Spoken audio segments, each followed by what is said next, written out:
A-t-on encore le droit d'être célibataire? Peut-être plus pour très longtemps. Si vous êtes célibataire, vous êtes probablement déjà sous surveillance des services de renseignement intérieur, la DGSI.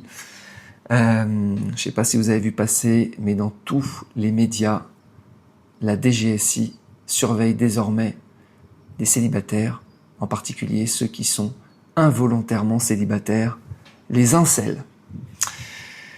Alors, la Direction générale de la sécurité intérieure prend désormais très au sérieux la menace liée à la mouvance incel. Donc, incel, c'est involontairement célibataire. Célibataire involontaire. Donc, il n'y a que deux types de célibataires. Ceux qui sont volontairement célibataires, comme moi. Par exemple, les MGTOW, Men Going Their Own Way. On est volontairement célibataire. Et ceux qui sont involontairement célibataires. Et apparemment, c'est eux qui posent problème.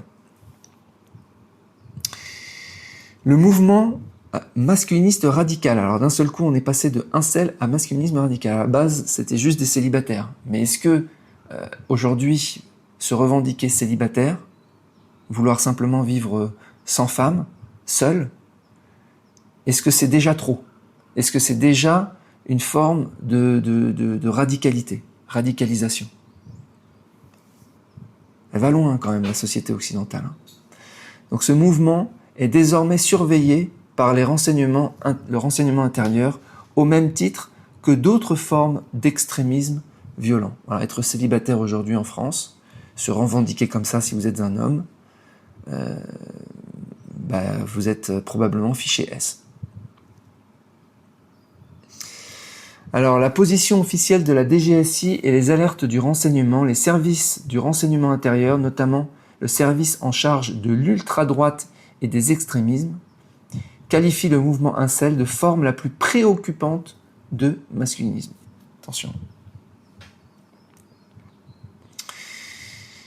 Alors que ça n'a rien à voir. Je veux dire, on peut être célibataire et de gauche aussi. De gauche modérée, du centre. On peut être macroniste et incel aussi. Je vois pas vraiment le rapport. Il y a un glissement incroyable. De toute façon, aujourd'hui, c'est clair. Les célibataires dérangent.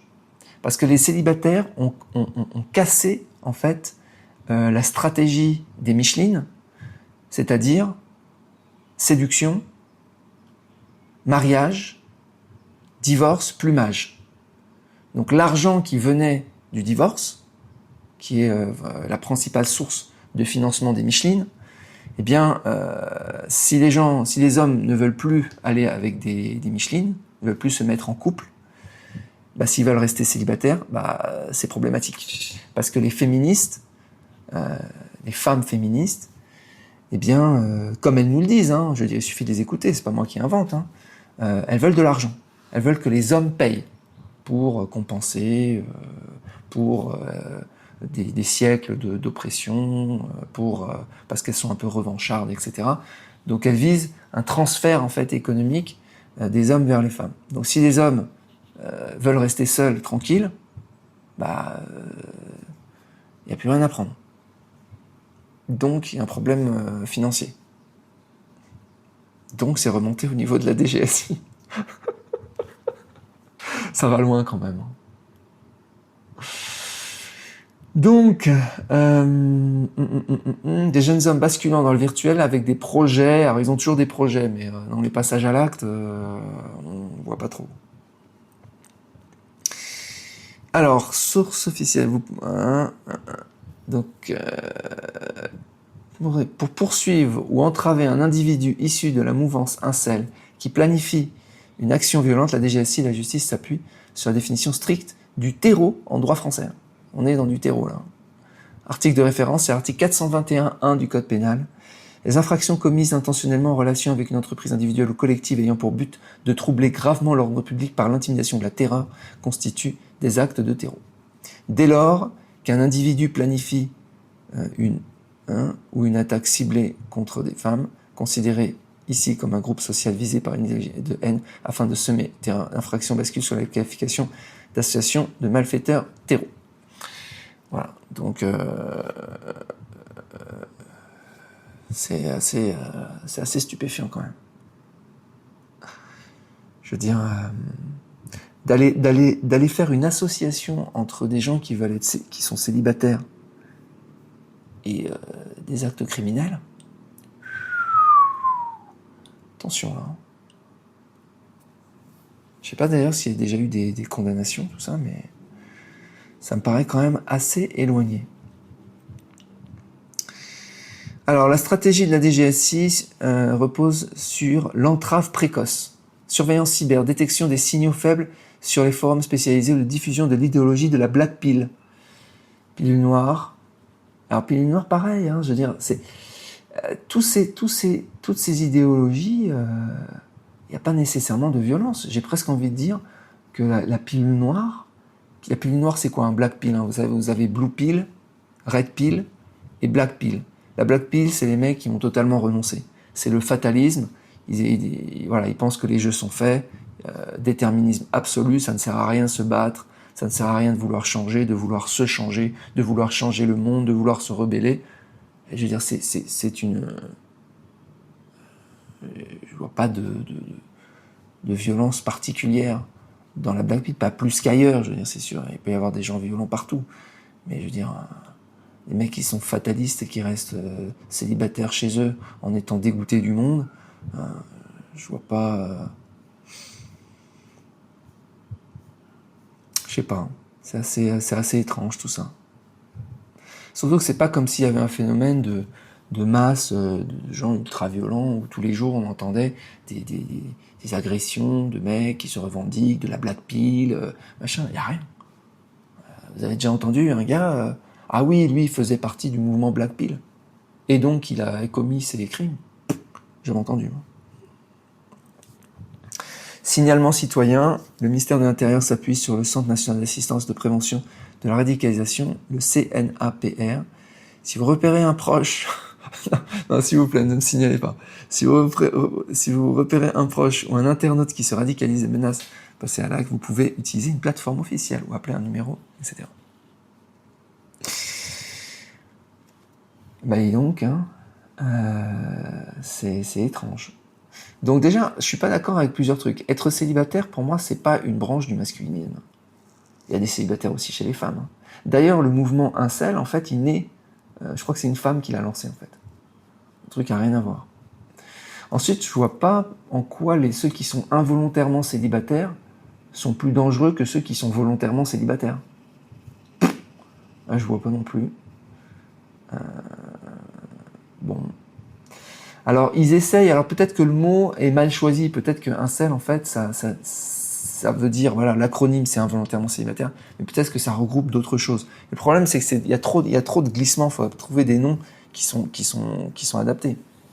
Alors, les fondements de l'idéologie incel, donc comment ils essayent de construire, en fait, un truc, en fait, une cible à abattre. La vision du monde incel repose sur plusieurs croyances centrales. Le marché est hyper régulé. Pour un incel, les relations amoureuses ne sont pas dictées par les sentiments, mais par une hiérarchie stricte basée sur l'apparence physique, le lookisme. Il classe les individus sur une échelle de 1 à 10. Ouais, bah ça c'est... je pense que tout le monde classe tous les individus sur une échelle de 1 à 10 en termes d'attirance. Les hommes classent les femmes classent les hommes, les femmes vont vers des hommes alpha, voilà. Donc ça, il n'y a rien d'extraordinaire, je veux dire, c'est connu. On connaît sa valeur, d'ailleurs même dans les applications de rencontres, chacun a sa valeur, il y a une note. Vous allez sur Badoo, vous avez votre note. Voilà, vous allez sur Tinder, vous ne voyez pas votre note, mais en fait, vous avez une note interne qui n'est pas observable, qui n'apparaît pas, pour pas vous frustrer.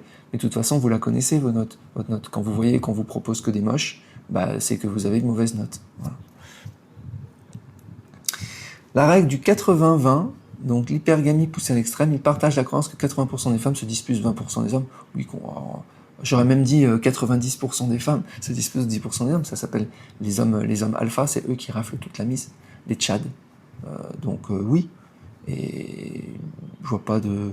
mais c'est pas parce qu'on est vieux et moche et qu'on n'a pas accès aux femmes qu'on est nécessairement violent ou autre. Non, on est dans l'acceptation de sa médiocrité. Pareil, les femmes qui sont vieilles, moches, laides et grosses, effectivement, elles n'ont pas accès aux hommes non plus. Donc, on dirait que, je sais pas, enfin, c'est des choses qui sont vraies de tout temps, je sais pas. Ensuite, alors les incels, qu'est-ce qu'ils, c'est ce qui serait l'idéologie incel, selon probablement les féministes qui ont désigné des célibataires comme ennemis en fait. Alors la misandrie systématique perçue des incels se considère comme les victimes d'une société moderne qui, selon eux, favorise massivement les femmes et les hommes ultra attractifs, les privant d'un droit ou d'un accès à l'intimité. Ouais, bah ils n'ont plus accès à l'intimité, c'est un fait. En Occident, en Asie, ils ont encore accès, mais parce qu'ils ont une valeur supérieure en Asie. Mais effectivement, en Occident, en France, la plupart sont totalement mis de côté en fait. Ils sont en dehors du game. La psychologie de la communauté, donc un refuge et un piège, fondamentalement les espaces incels fonctionnent sur le mécanisme psychologique de la résignation. Ouais, ils se sont résignés, ils ont renoncé. Et de la validation mutuelle du désespoir. Je vois pas en quoi, je veux dire, les gars, ils sont dans leur coin en train de pourrir, ça s'appelle la culture du rotting, au lieu d'encourager le développement personnel ou l'action comme la red pill. Donc la red pill, c'est les mecs qui veulent encore se battre. Mais la red pill, elle est aussi dans le collimateur des féministes. Hein. De toute façon, tout ce qui n'est pas dans la blue pill, c'est dans le viseur. Tout ce qui n'est pas quelqu'un qui dit oui et amen à tout, il est dans le viseur. Donc red pill ou black pill, de toute façon, on est la cible. Les communautés incels découragent souvent activement leurs membres d'essayer de s'en sortir, tenter d'améliorer la situation ou échouer est perçu comme une humiliation supplémentaire. Je connais pas de black pill, mais je connais des gens qui ont quand même renoncé, et qui le prennent avec le sourire.